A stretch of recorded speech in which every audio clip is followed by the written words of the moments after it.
नमस्कार दोस्तों, मैं कोमल माथुर लेट्स टॉक विद कोमल के ज़रिए आज कुछ नया आपके सामने लेकर आई हूँ। आप देख सकते हैं मैं इस समय अनुभव भवन के सामने खड़ी हूँ।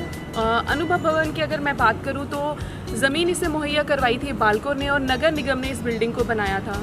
तो चलिए अभी हम अनुभव भवन के अंदर जा रहे हैं। और एक चीज़ मैं बहुत क्लियर करना चाहती हूँ, मैं इस समय बहुत डिस्टेंस में खड़ी हूँ लोगों से, मास्क मेरे हाथ में है जस्ट बिकॉज मेरी वॉइस ऑडिबल रहे अच्छे से, इसलिए मैंने इस मास्क को निकाला है। तो आज की सिचुएशन को मैंने पूरी तरह से ध्यान में रखकर इस चीज़ को किया है। तो मैं अभी अनुभव भवन के सामने खड़ी हूँ और अभी मैं आपको अंदर लेके जाऊँगी, यहाँ पे बिल्डिंग के अंदर, और यहाँ पे आपको सीनियर सिटीज़न से मिलाऊंगी। और 35 नंबर वार्ड के जो पार्षद हैं हितानंद अग्रवाल जी, वो भी अंदर मौजूद हैं और बहुत से सीनियर सिटीजन्स भी हैं, साथ ही साथ कुछ सोशल वर्कर्स भी हैं। तो हम जानेंगे कि ये सब लोग मिलकर किस तरह अपनी जिम्मेदारी को पूरा कर रहे हैं। मेरे साथ हैं पीएल सोनी जी। ऐसी जानकारी मुझे मिली है कि पिछले 3 सालों से ये इस भवन से जुड़े हैं। और चलिए, इससे अच्छा हमें मौका कहाँ मिलेगा और किससे जानने का मिलेगा कि ये अनुभव भवन आखिर है क्या। नमस्ते सर।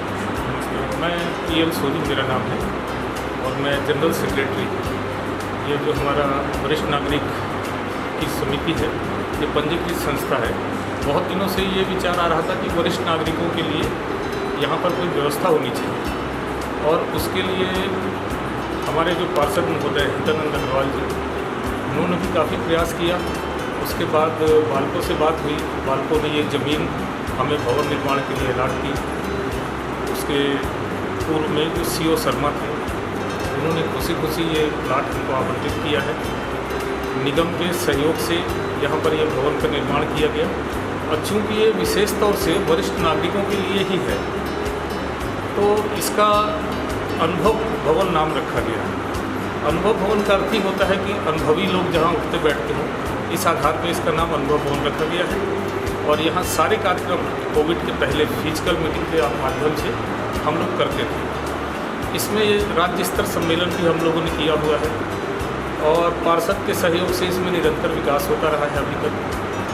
मंत्री महोदय ने भी हमको सहयोग किया है, और इस तरीके से निगम और बाल्को की जो आपस में सामंजस्य था, उसके माध्यम से इस भवन का निर्माण हुआ। अभी 1 साल से, जब से कोविड लगा हुआ है, तो हम लोग अपने प्रोग्राम वर्चुअल करते हैं। सारे वर्चुअल मीटिंग में हम ये देखते हैं कि वरिष्ठ नागरिकों के लिए जो हितकर हों, जैसे कि आर्थोपेडिशियन है, डिमेंशिया मनोरोग विशेषज्ञ हैं, ये सबको हम जोड़ के प्रोग्राम करते हैं, और अपने सदस्यों से जोड़ के सदस्यों को, और हम कोशिश करते हैं कि उनको उसका लाभ मिले। ऑल इंडिया से लोग जुड़ते हैं हमारे साथ।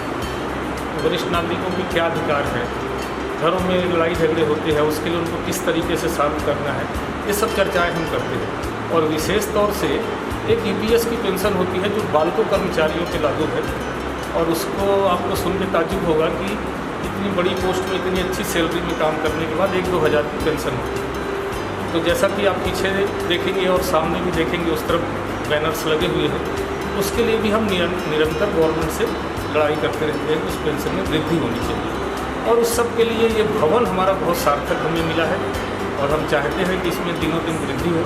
पेंडेमिक में टीकाकरण का अभियान चल रहा है, उसके लिए डिटेल में जानकारी आप हमारे पार्षद महोदय से लेंगे। तो अभी मेरे साथ है 35 नंबर वार्ड के पार्षद हितानंद अग्रवाल जी, और मैं आपका ज़्यादा समय नहीं लूँगी, और सीधे मैं उनसे यही पूछना चाहूँगी कि इस अनुभव भवन के विकास के लिए उन्होंने क्या किया है, और ये प्रोग्राम आज जो वो लॉन्च कर रहे हैं। नमस्कार।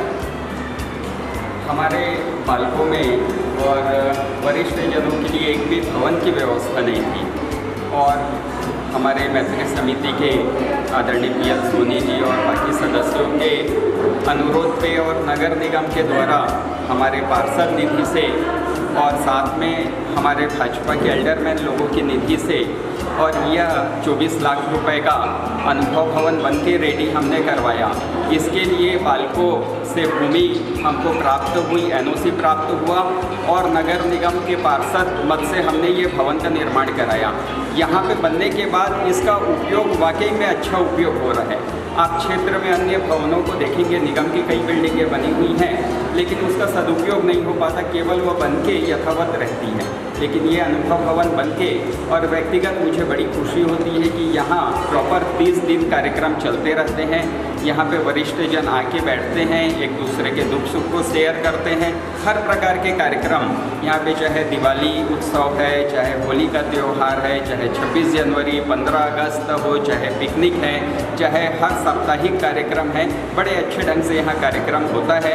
ये बहुत अच्छी बात है, क्योंकि देखिए भवन बहुत सारे बनते हैं, हमने देखा है, लेकिन उनका इतना उचित उपयोग सुनना कई दफ़ा मुश्किल ही रहता है। पर ये इस भवन की सबसे अच्छी खासियत है दोस्तों कि सिर्फ ये भवन बन के रेडी नहीं है, बल्कि इसका सीनियर सिटीजन्स इतनी अच्छे से इस्तेमाल कर रहे हैं, और यही इसका सक्सेस यही है, और इसका श्रेय कहीं ना कहीं हितानंद अग्रवाल जी को भी जाता है। अभी आने वाली 1 तारीख से 18 वर्ष से ऊपर के लोगों का भी वैक्सीनेशन चालू हो जाएगा। उसके लिए भी हम अपने वार्ड में यहाँ पे कैंप लगवाएंगे। इस कोरोना काल में औषधि के साथ साथ स्वस्थ रहने के लिए योग बहुत ज़रूरी है, और मैं इस किताब के माध्यम से ये चाहूँगा कि उसको ज़रा सिस्टमेटिक वे पे करें। इसके लिए मैं ये मैडम को योग की पुस्तकें जो शासन के द्वारा जारी की गई हैं मैं देना चाह रहा हूँ, और अपने पार्षद महोदय को भी चाहूँगा धन्यवाद। इसका पूरा लाभ उठाएं और लोगों को योग करने के लिए प्रेरित करें। धन्यवाद। तो चलिए, अभी मेरे सामने ये हेल्थ सेक्टर से जुड़े एक लेडी है, एक महिला है, उनसे बातचीत करते हैं कि वो किस तरह से इस प्रोग्राम का हिस्सा है। और मुझे यहाँ पे बहुत से और लोग भी दिख रहे हैं जो कि निश्चित तौर पे यहाँ पे कहीं ना कहीं सोसाइटी के लिए अपना काम कर रहे हैं, या शासन के द्वारा जो भी उन्हें काम दिया गया है उसे वो पूरा कर रहे हैं। तो चलिए इन्हीं से जानते हैं कि इनका यहाँ पे क्या योगदान है इस कार्यक्रम में। जी, मेरा नाम आशा फवाइद है और मैं यहाँ वैक्सीनेशन का कार्य कर रही हूँ, और हमारी पूरी टीम बनी हुई है इसके लिए। पूरे टीचर स्टाफ है जो कि वैक्सीनेशन का काम कर रहे हैं, आंगनबाड़ी स्टाफ है, विटामिन लोग हैं। जो विटामिन है वो पूरे फील्ड जाकर पूरे जितने भी 45 वर्ष से जितने भी उनको ला रहे हैं। और जो वैक्सीनेशन का कार्य है लगभग पूर्ण हो चुका है। आज मात्र 18 लोग ही आए हैं, और जो छूटे हुए हैं मुश्किल से 1 या 2% होंगे, वो किसी कारण से नहीं आ पा रहे हैं हमारे पास। उसके लिए भी प्रयास जारी है कि वो जल्द से जल्द आए और वैक्सीनेशन बूथ में अपना वैक्सीनेशन करें। इस अनुभव भवन में आपका एक्सपीरियंस क्या रहा है वैक्सीनेशन का, वैक्सीन लगाने का? जी, यहाँ का अनुभव तो बहुत अच्छा रहा है। पिछले 2-3 दिन से हम यही वैक्सीनेशन कर रहे हैं, और जितने भी वरिष्ठ नागरिक हैं वो बाकायदा हम जैसे ड्यूटी स्टार्ट करते हैं कोई ना कोई यहाँ रहते ही हैं अंकल लोग, तो बहुत ही अच्छा रहा और अच्छे से वर्क कर रहे हैं। तो वहाँ के प्रेसिडेंट से बात करना भी बहुत ज़्यादा इम्पोर्टेंट है हमारे लिए। सर, सबसे पहले आप बताइए आपका क्या नाम है, और आप इस अनुभव भवन के प्रेसिडेंट होने के नाते यहाँ पे किस तरीके की सेवाएं अपनी दे रहे हैं?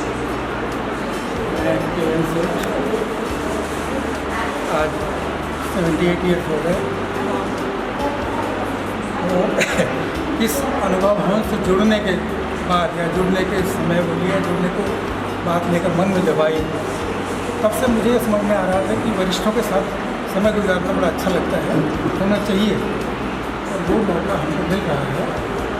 हमारी हमेशा कोशिश यही रहती है कि वरिष्ठ, ज़्यादा से ज़्यादा वरिष्ठ लोग जुड़ें और हर कार्यक्रम में शरीक हों। इसकी ज़्यादा फ़ायदे मिलेंगे, इसका ज़्यादा वैल्यू होगा, और आगे बढ़ता रहे। अभी तो महामारी का समय चल रहा है, सब ठंडा हो गया है, पर इवन देन हम लोग लगे हुए हैं कि कार्यक्रम कुछ ना कुछ होते रहें। देखें अभी वैक्सीनेशन ख़त्म होने के बाद भी क्या होता है, जैसा होगा देखा जाएगा, और कोशिश रहेगी कि इस अनुभव भवन को और आगे बढ़ाया जाए, और अच्छे से अच्छे कार्यक्रम करके वरिष्ठों को जोड़कर उनके भविष्य को अच्छा बनाने की कोशिश की। देखिए, खुशियों को किसी की ज़रूरत नहीं होती। इन लोगों ने अपना ही एक हैप्पीनेस क्लब तैयार कर लिया। मेरे नज़र में अनुभव भवन ठीक है, बीइंग वरिष्ठ नागरिक, सीनियर सिटीज़न के तौर पे ये बोल सकते होंगे, but being in this age मेरे लिए मानना है कि अनुभव भवन कहीं ना कहीं इनके लिए अपना एक हैप्पीनेस क्लब है, जहाँ ये सब लोग मिलते हैं, अपनी एक्टिविटीज़ करते हैं, एक दूसरे के दुख सुख जानते हैं, कोशिश करते हैं कि एटलीस्ट अपने एक इन्वायरमेंट में एक हैप्पीनेस और एक पॉजिटिविटी को ला सकें, और बशर्ते उसे लाते भी हैं। तो हम सब लोगों को इनसे ये सब चीज़ें सीखनी भी चाहिए।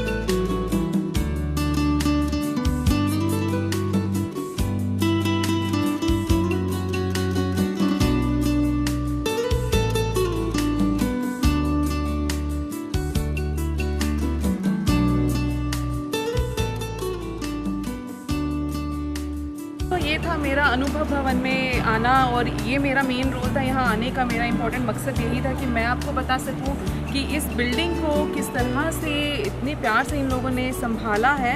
हालांकि सरकार भी अपना काम करती है कहीं ना कहीं, हर वरिष्ठ जो हमारे सीनियर सिटीजन्स हैं उनके लिए इस तरह की बिल्डिंग्स भी उन्हें बना के देती है ताकि वो अपने आप में एक ऑर्गेनाइजेशन की तरह काम करें। और लेकिन ये बात भी सच है और बिल्कुल सच है कि हमेशा उन बिल्डिंग्स का पूरी तरह से जो यूज़ है वो नहीं हो पाता है। अनुभव भवन में हमने यहाँ के प्रेसिडेंट से बात की। इनफैक्ट आज हमें मौका मिला 35 नंबर वार्ड के जो पार्षद हैं हितानंद अग्रवाल जी से, उनसे मिलने का, जानने का कि वो किस तरह की गतिविधियाँ यहाँ करवाते हैं। तो उम्मीद करती हूँ कि ये आज का जो पूरा प्रोग्राम था, अचानक ही ये मुझे मौका मिला इस चीज़ को कवर करने का और मैंने ये किया और एक चीज़ पाई, इन लोगों के चेहरे पे खुशी जो मुझे बहुत अच्छा महसूस करवा गई। तो उम्मीद करती हूँ ये छोटा सा एक सेशन देखने के बाद आपको भी बहुत अच्छा लगेगा और आप सब स्वस्थ रहिए, सेहतमंद रहिए और मेरे नेक्स्ट वीडियो का इंतज़ार करिए। Thank you.